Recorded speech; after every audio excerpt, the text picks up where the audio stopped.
ഇതാണ് നമ്മുടെ നടിയുടെ വിശ്വസ്തനായ കൂട്ടുകാരൻ. ഇവനെ മാത്രമാണ് ഇവര് വിശ്വസിച്ച് വീട്ടിൽ കയറ്റുള്ളൂ. ഇവൻ ഈ തലപൊക്കി നോക്കിക്കൊണ്ടിരിക്കുന്നത് ഇവളുടെ ബോയ് ഫ്രണ്ട് അവിടെ എങ്ങനെ വന്നിട്ടുണ്ടോ എന്നാണ്. ഇതാ അപ്പൊ നമ്മുടെ ആശാൻ അവിടെ എത്തിയിട്ടുണ്ട്. എത്തിന്നുള്ള സൈൻ കാണിക്കാൻ വേണ്ടിയിട്ട് കൊക്കരക്കോന്ന് വിളിച്ച് പോകുന്നുണ്ട് കേട്ടോ.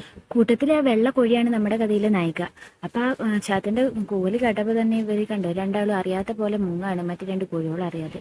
ഇവരുടെ വിചാരം ഇവര് കാണിച്ചു കൂട്ടുന്നൊന്നും ആരും കാണുന്നില്ല എന്നാ. പക്ഷെ നമ്മുടെ കഥയിലെ വില്ലെന്താ ഒരു മതിലിന്റെ പുറത്ത് നിന്നിട്ട് എത്തിച്ചു നോക്കി നിൽക്കുന്നുണ്ട്. അവരവിടെ നിൽക്കുന്നുണ്ട് എന്ന് അറിഞ്ഞ സ്ഥിതിക്ക് ഇവര് രണ്ടാളും എന്തോ തിന്നാൻ എന്ന മട്ടില് എന്തൊക്കെയോ കൊത്തിപ്പറക്കി തിന്നാണ്. അപ്പൊ അവിടെ നിന്ന് അപ്പുറത്ത് നിന്ന് പോവണ ചാത്തനും ഇതന്നെ ആവർത്തിക്കുകയാണ്, എന്തൊക്കെയോ കൊത്തി തിന്നാൻ ഞാൻ അവിടെ കഷ്ടപ്പെട്ട് നിൽക്കുകയാണ് എന്നുള്ളത്. വില്ലൻ പോയിന്ന് കരുതിയിട്ട് ഇതാ ഒരു മതിലിന്റെ മുകളിൽ കയറി നിന്ന് രണ്ടാളും സംസാരിക്കാൻ. അങ്ങനെ അവർ ആസ്വദിച്ച് സംസാരിച്ചുകൊണ്ടിരിക്കുമ്പോഴുണ്ടല്ലോ നമ്മുടെ വില്ലനുണ്ടല്ലോ വിളിച്ചു കൂവി ആൾക്കാരൊക്കെ അറിയിച്ചു. അവൻ പോയിട്ടുണ്ടായില്ല, അവനവിടെ വിളിച്ചു നിൽക്കായിരുന്നു. അവൻ ഇതൊക്കെ ഇത്ര കണ്ടതാണ്. അങ്ങനെ നാട്ടുകാരെ മൊത്തം അറിയിച്ചു. അങ്ങനെ വീട്ടിലൊക്കെ പാട്ടായി. പക്ഷെ നമ്മുടെ വിശ്വസ്തനായ കൂട്ടുകാരനെ വീട്ടിൽ കയറേണ്ടി വരില്ല. കണ്ടില്ലേ അവന്റെ കോലം, എത്ര ചുള്ളനായിരുന്നു. ഇപ്പൊ നന്നായിട്ടുണ്ട് കാണാൻ.